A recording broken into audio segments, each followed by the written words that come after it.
Oke, shalom semuanya. Ini video tentang Genesis 4 atau Kejadian 4. Ya, ini cerita pemberontakan yang terus berjalan dari generasinya Adam dan Hawa sekarang ke generasi yang berikutnya. Ya, kita tahu di Kejadian 4 ini Adam dan Hawa sekarang punya anak. Ya, yang pertama namanya Kain dan adiknya namanya Habel. Ya, kita mulai dari ayat ketiga. Ya, dibilang setelah beberapa waktu lamanya maka Kain mempersembahkan sebagian dari hasil tanah itu kepada Tuhan sebagai korban persembahan. Habel juga mempersembahkan korban persembahan dari anak sulung kambing dombanya, yakni lemak-lemaknya. Maka Tuhan mengindahkan Habel dan korban persembahannya itu.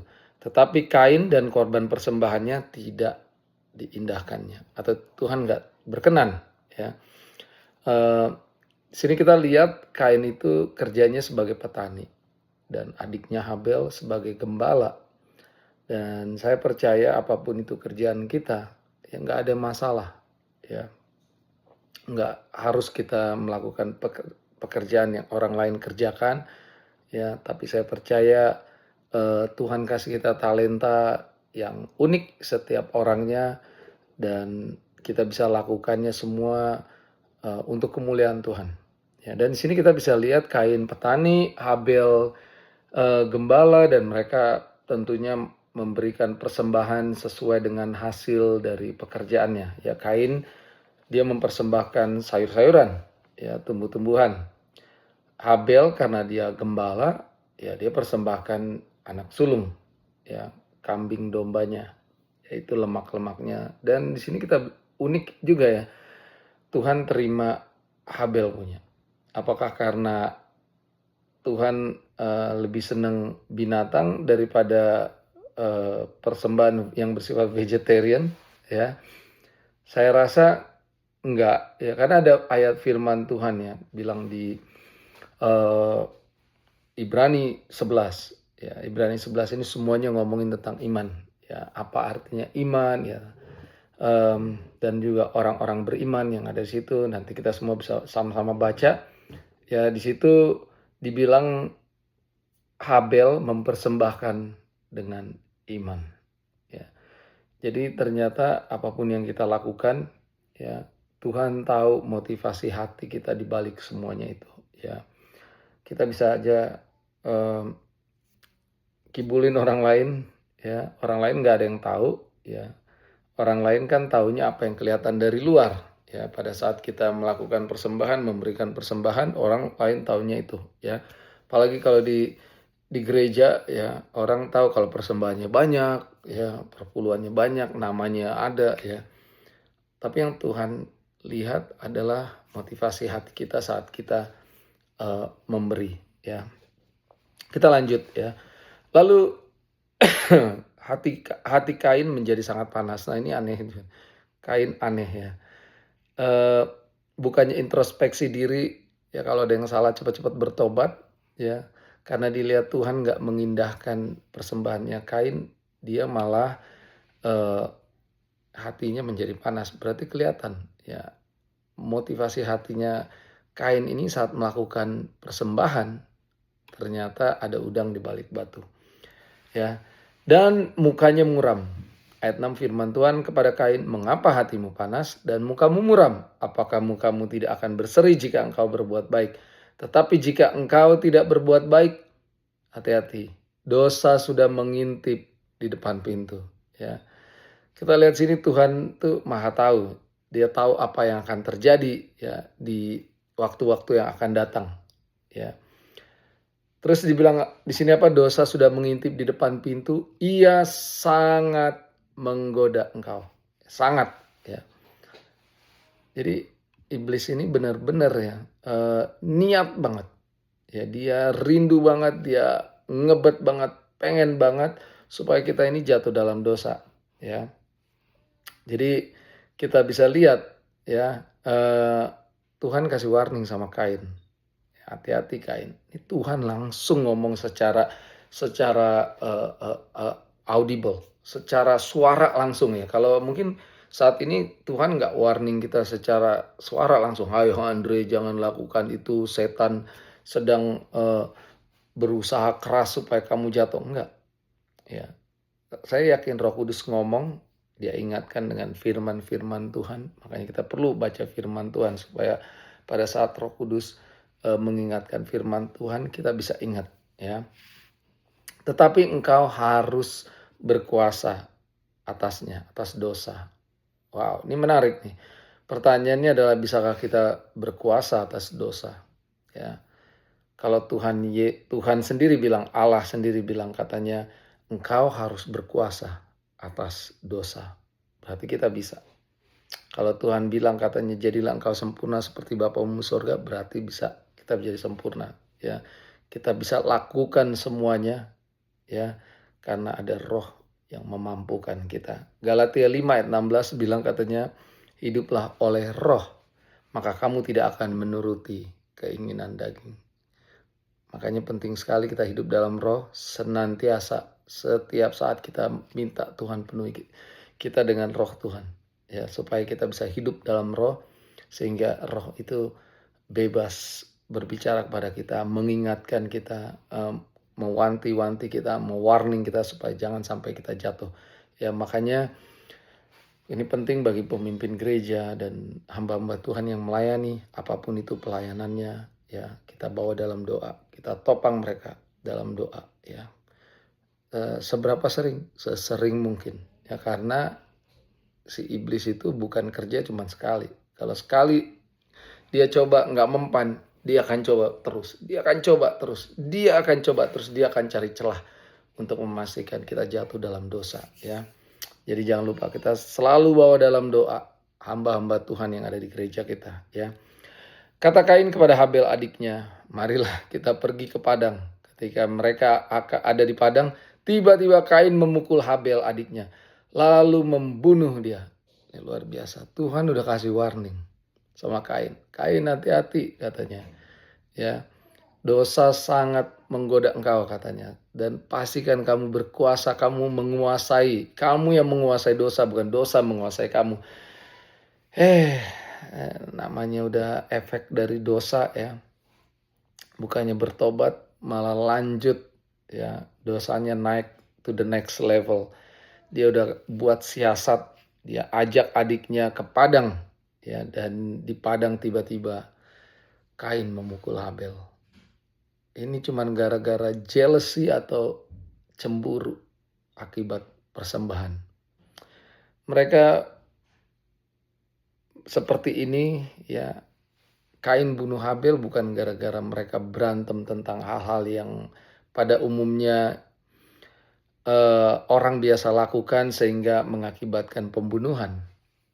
Ini dilakukan gara-gara lagi menyembah, lagi melakukan persembahan, lagi worship. Luar biasa, ya.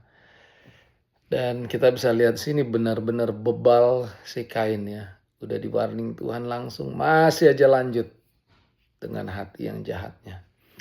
Ayat 9 firman Tuhan kepada Kain, di mana Habel adikmu itu? Ingat gak waktu di Taman Eden, ya, setelah Adam dan Hawa jatuh ke dalam dosa, Tuhan berjalan di tengah-tengah taman dan bertanya, Adam, di manakah engkau? Ini Tuhan tanya lagi. Kalau Tuhan tanya bukan berarti Tuhan gak tahu, ya. Di mana Habel adikmu? Ya. Lalu katanya Kain bilang, aku tidak tahu apakah aku penjaga adikku.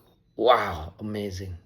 Ya, kita bisa lihat kalau kita dosa nggak langsung bertobat, dosa itu akan menuntun kita kepada dosa berikutnya, menuntun lagi kepada dosa berikutnya, jatuh ke lubang yang semakin dalam, sampai akhirnya bohong terus, bohongnya berlanjut, ya. Nggak bisa apa, Kain ini bilang, iya Tuhan, aduh Tuhan sorry, saya minta ampun, saya panas, saya emosi, akhirnya saya bunuh adik saya. Yang membunuh gara-gara persembahan, iri hati. Wow, ya. Firman-Nya ayat 10, apakah yang telah kau perbuat ini? Darah adikmu itu berteriak kepadaku dari tanah. Kita lihat, ya. eh, semua darah orang-orang benar yang tertumpah itu Tuhan. Tuhan tuh tahu, Tuhan itu ingat dan Dia peduli. Ya, apalagi yang terjadi saat ini, banyak martir-martir dibunuh. Ya, saya percaya Tuhan gak tinggal diam.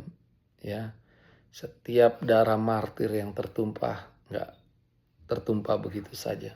Ya, tapi Tuhan melihat, ya, dan Dia benar-benar tahu apa yang terjadi. Ayat 11, maka terkutuklah engkau. Ya, kali ini Tuhan kutuk manusia. Waktu bapaknya Adam dan Hawa jatuh ke dalam dosa, yang dikutuk ular, yang dikutuk pekerjaannya, ya, Adam nggak dikutuk, tapi kali ini Kain Tuhan kutuk. Terbuang jauh dari tanah yang mengangakan mulutnya untuk menerima darah adikmu itu dari tanganmu. Apabila engkau mengusahakan tanah itu, maka tanah itu tidak akan memberikan hasil sepenuhnya. Ya. Tadinya Adam dibilang dia akan bersusah payah. Ya. Saat bekerja, kali ini udah susah payah kerja, nggak memberikan hasil sepenuhnya. Engkau menjadi seorang pelarian dan pengembara di bumi. Kata Kain kepada Tuhan, hukumanku itu lebih besar daripada yang dapat kutanggung. Engkau menghalau aku sekarang dari tanah ini dan aku akan tersembunyi dari hadapanmu. Ini orang udah error mikir seperti ini, ya. Seorang pelarian dan pengembara di bumi, maka barang siapa yang akan bertemu dengan aku tentulah akan membunuh aku, ya. Firman Tuhan kepadanya, sekali-kali tidak. Barang siapa yang membunuh Kain akan dibalaskan kepadanya 7 kali lipat. Wow. Ya. Ini perjanjian lama. Udah buat dosa, nuntut haknya lagi. Sampai Tuhan bilang nggak akan ada yang membunuh Kain. Ya. Kalau ada akan dibalaskan kepadanya 7 kali lipat. Ini kemurahan Tuhan, mercy-nya Tuhan. Ya udah buat dosa, nggak dihukum, ya malah dikasih kemurahan. Kemudian Tuhan menaruh tanda pada Kain supaya ia jangan dibunuh oleh barang siapapun yang bertemu dengan dia. Ayat 16. Lalu Kain pergi dari hadapan Tuhan dan ia menetap di tanah Nod di sebelah timur Eden. Kain bersetubuh dengan istrinya 17 dan mengandunglah perempuan itu lalu melahirkan Henok. Ya. Kemudian Kain mendirikan suatu kota dan dinamainya kota itu Henok menurut nama anaknya. Bagi Henok lahirlah Irat, dan Irat itu memperanakan Mehuyael, dan Mehuyael memperanakan Metusael, Metusael memperanakan Lamek. Lamek mengambil istri 2 orang. Wow, poligami. Ya, ini efeknya dosa. Ya, efeknya kalau kita memberontak. Ya, poligami itu bukan original desainnya Tuhan. Ya, tapi karena efeknya dosa, hatinya udah nggak benar, pikirannya nggak benar, ya. Yang satu namanya Ada, yang lain Zila. Adapun melahirkan Yabal, dialah yang menjadi bapa orang yang diam dalam kemah dan memelihara ternak. Nama adiknya ialah Yubal, dialah yang menjadi bapa semua orang yang memainkan kecapi dan suling. Wah, ini masternya nih. Zila juga melahirkan anaknya ini Tubal Kain, bapa semua tukang tembaga dan tukang besi. Wow, ini juga master nih. Adik perempuan Tubal Kain adalah Naamah. Berkatalah Lamek kepada kedua istrinya itu, ya. Kita lihat, ini poligami pertama yang tertulis dalam Alkitab. Ada dan Zila, dengarlah suaraku. Hai istri-istri Lamek, pasanglah telingamu kepada perkataanku ini. Aku telah membunuh. Wow, bangga banget ya. Ini pembunuhan kedua nih. Yang pertama pembunuhan Abel. Seorang laki-laki karena ia melukai aku, membunuh seorang muda karena ia memukul aku sampai bengkak. Bayangkan, cuma sampai bengkak aja dia mau membunuh, ya. Cuman luka bengkak. Luar biasa, hati yang semakin jahat. Ini efek dari pemberontakan terhadap Tuhan. Ya, kita nggak ngelihat dari Adam Hawa sampai Kain sampai Lamek. Belum ada kita dengar cerita di mana mereka bertobat. Mereka mengakui kesalahannya, mengakui dosanya, ya. Sebab jika Kain harus dibalas 7 kali lipat, maka Lamek 77 kali lipat. Adam bersetubuh pula dengan istrinya, lalu perempuan itu melahirkan seorang anak laki-laki dan menamainya Set, sebab katanya Allah telah mengaruniakan kepadaku anak yang lain sebagai gantinya Habel, sebab Kain telah membunuhnya. Lahirlah seorang laki-laki bagi Set juga, dan anak itu dinamainya Enos.